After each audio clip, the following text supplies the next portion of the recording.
Math 3, final benchmark, question 40. A box used for shipping products is in the shape of a rectangular prism and has a width that is twice its height and a length that is 6 inches more than its height. If the volume of the box is 320 cubic inches, which equation can be used to find the height of the box?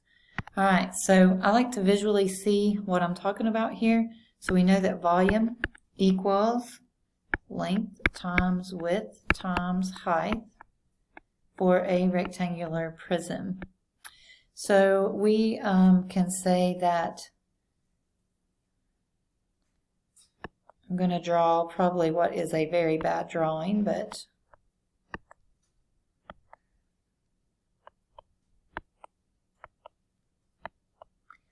all right, so let's look at, so pretend like this is my rectangular prism and has a width that is twice the height. All right, so the width is twice the height. So we're going to call this height, and that's twice the height. And the length is 6 inches more. Okay, so height plus 6 inches more than the height.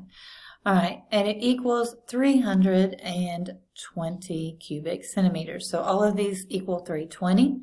So now we just have to take this and see which equation works.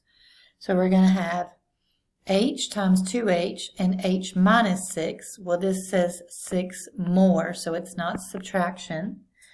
H times 2h times h plus 6. Well, if we take this right here, that's exactly what we would have. We would have h times 2h times h plus 6, and then for the volume, plug in the 320.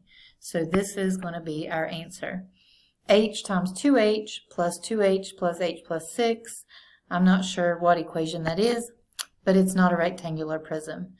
Same thing down here. They've got a lot of stuff going on, but all we need is length times width times height. So this also is not the correct formula. So for question 40, the answer would be B.